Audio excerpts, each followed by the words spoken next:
So let's talk about these viral fitness trends. Someone sent me the funniest reel I've seen in a long time. Instead of just doing like weights and some cardio, they're doing all sorts of crazy wackadoo things like trying to run up a tree and then run down. And I think even though logically, I think we're starting to understand that that's not true, that women should be lifting weights, that older people should be lifting weights. There's so much social conditioning that I think women feel like it's not feminine. So they do the feminine thing. Very important right now is the fact that no matter what you do, no matter how effective it is, you will plateau if you don't change it up.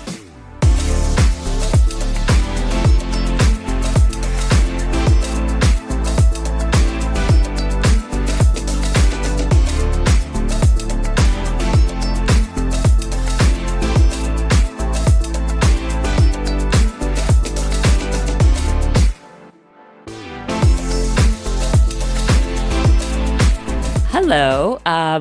We're here again with Fitness Friday with my friend, Liron. He does a lot of these things with me because I just like yapping with you. We're two yappers. We're two yappers. You're a yapper and I'm a yapper.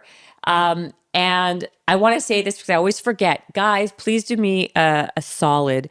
If you guys can like this podcast, subscribe if you haven't subscribed. Leave a review, leave some comments. It really helps the podcast. And I would really appreciate it. I always forget to say something. And share it. Please share the podcast. If there's something that you heard that is interesting, that you think is can be helpful to someone else, please share it. Or you want to talk shit about your friend. What? Or you want to talk shit about your friend.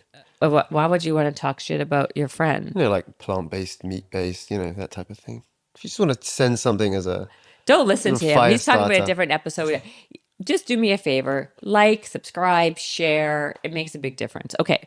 With that all being said, let's talk today about viral fitness trends. Mm-hmm. I love this topic. Okay. I want to start by saying the funniest thing.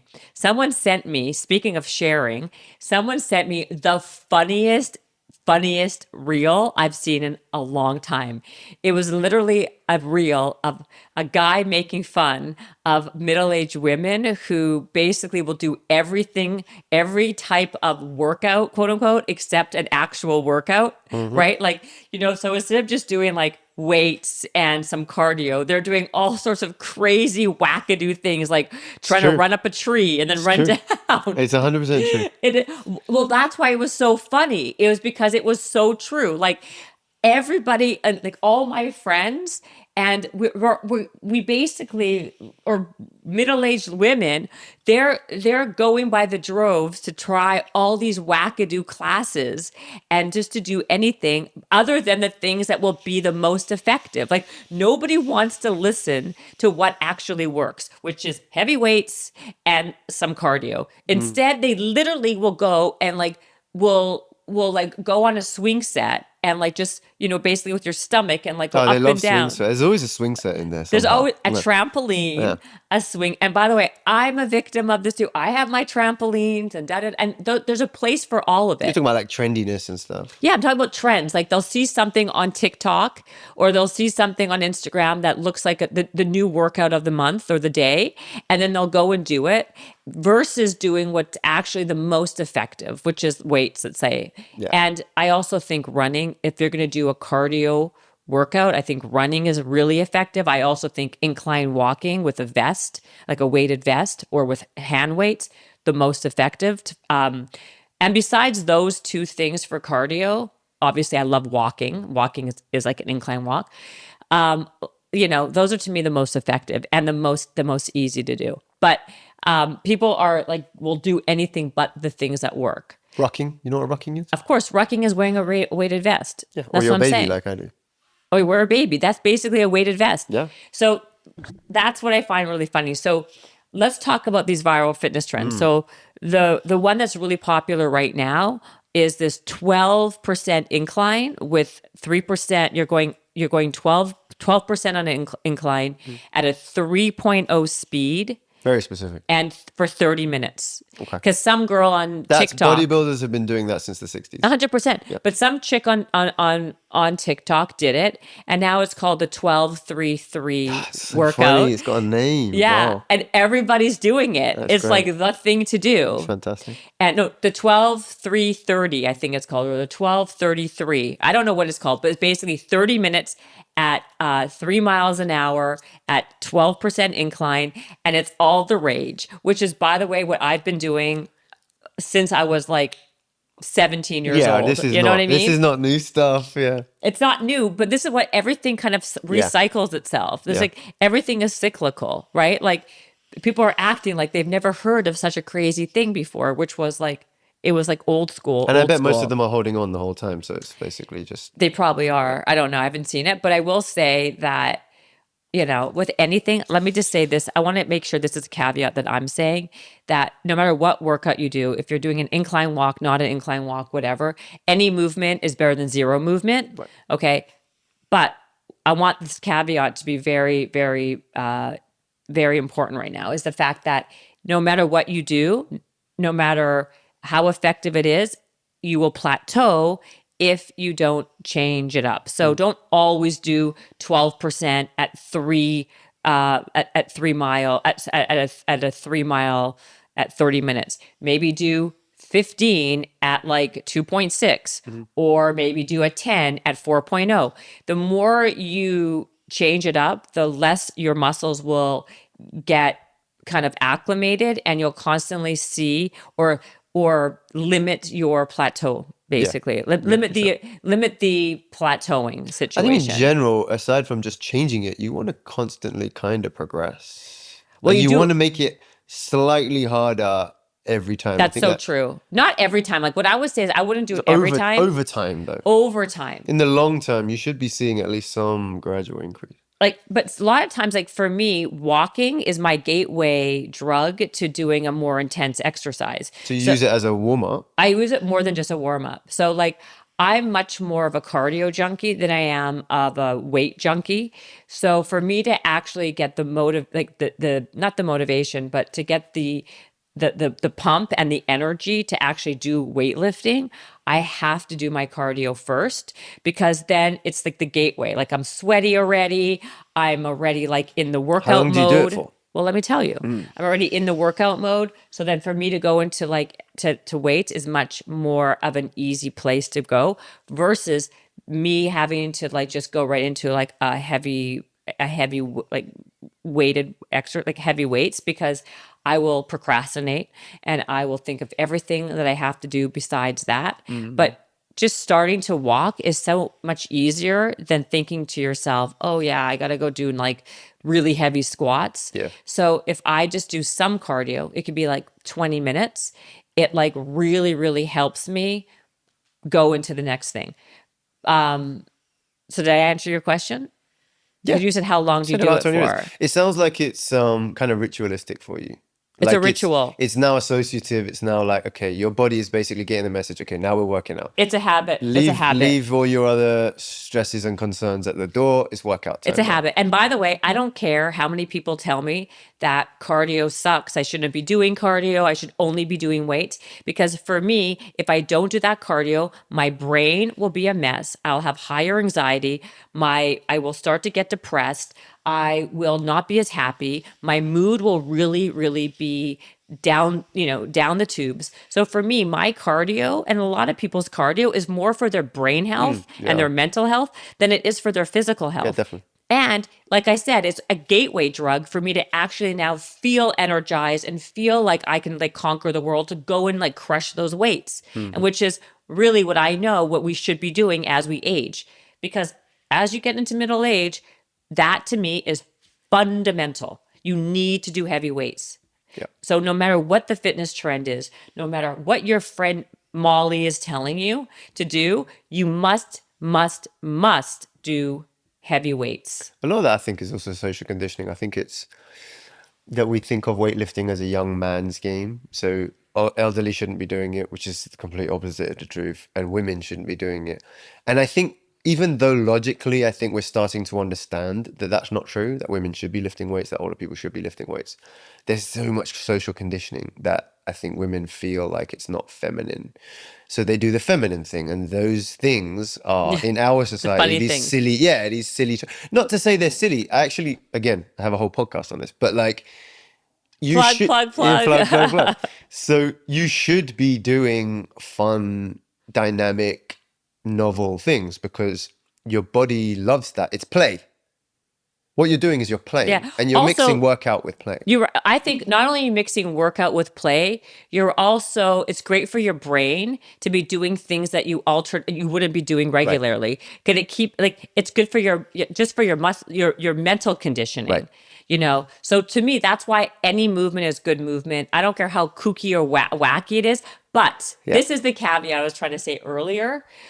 But if you're trying to change your body composition and if you're trying to build lean muscle mass, you must do weights. You're not going to get that by jumping on a trampoline and doing wackadoo exercise classes that are basically you moving in weird ways or just doing whatever's trendy.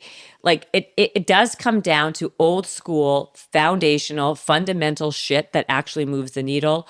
I don't care what anybody says. If you want to have fun and you just want to move your body because it's great for your overall, well-being, marvelous. If you want to change your body composition and you want to actually like change how how your genes fit, there's nothing that beats heavy weight and cardio for me anyway. Do you have an RX? Like, do you have a prescription for people? Yeah, my prescription is cardio and heavy weights. But how many times a week? My prescription for people to get a kick-ass body in middle age especially is I would do heavy weights 3 times a week. Yep. I would do 1 day a week of like light to moderate. So then you're doing 4 days at minimum weights.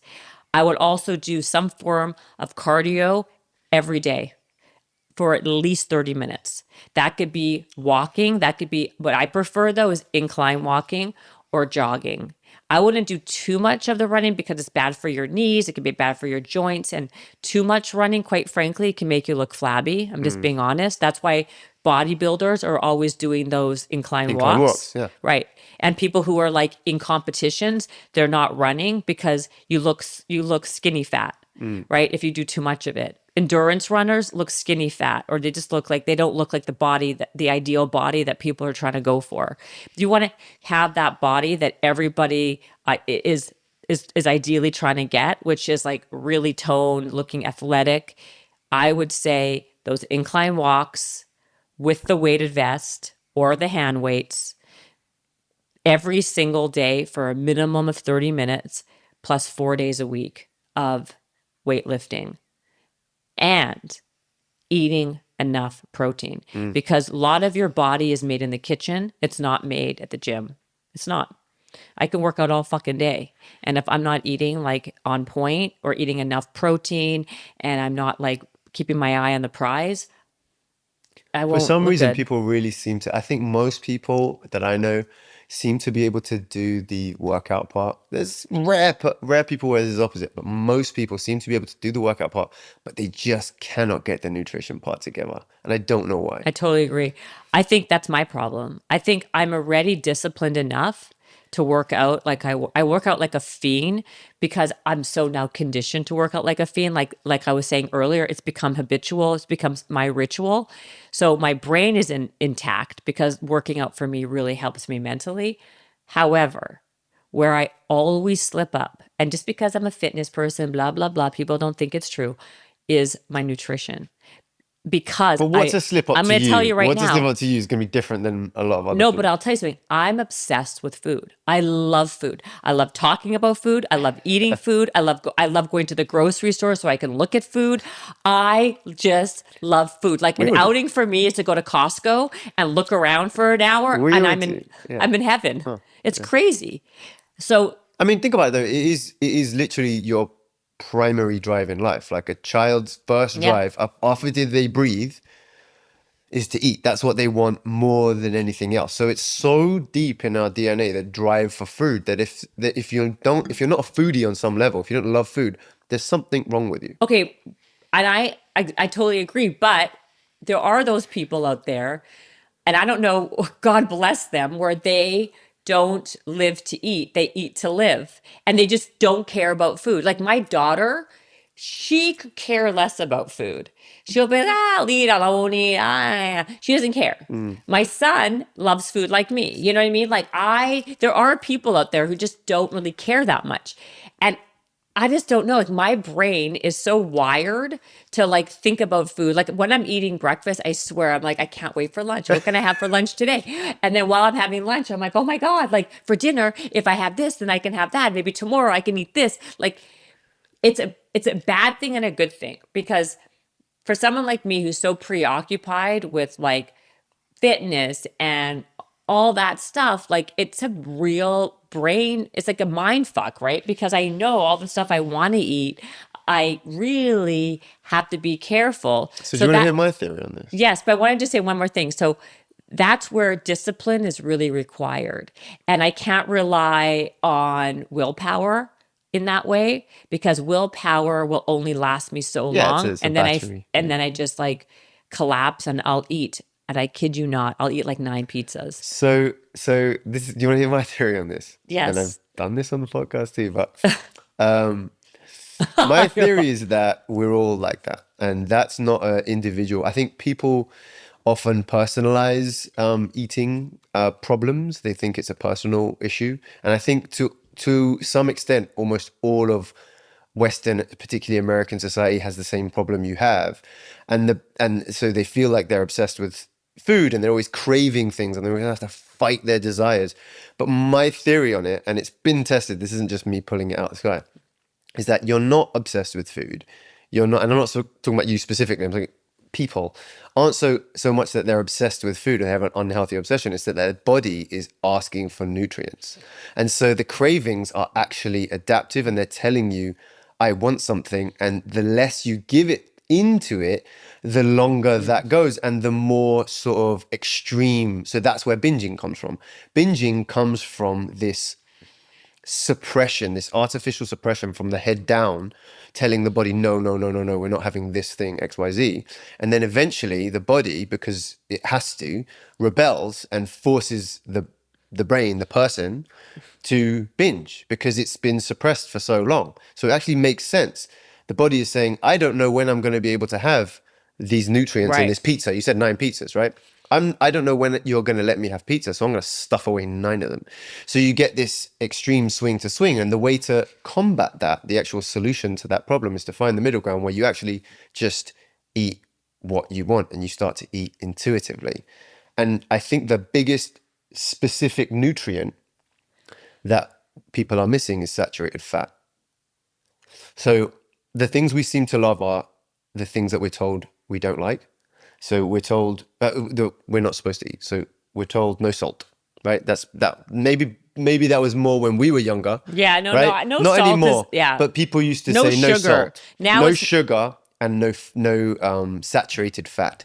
Those are the 3 things that people need to eat more of. They need salt. That's why I have people supplement with salt in my gym. They need sugar. That's why I tell people to eat fruit. And I'm sorry, I'm flipping everyone off. This is to the people who say don't eat fat and sugar and salt. And then the last thing is saturated fat. What's saturated fat? Meat, eggs.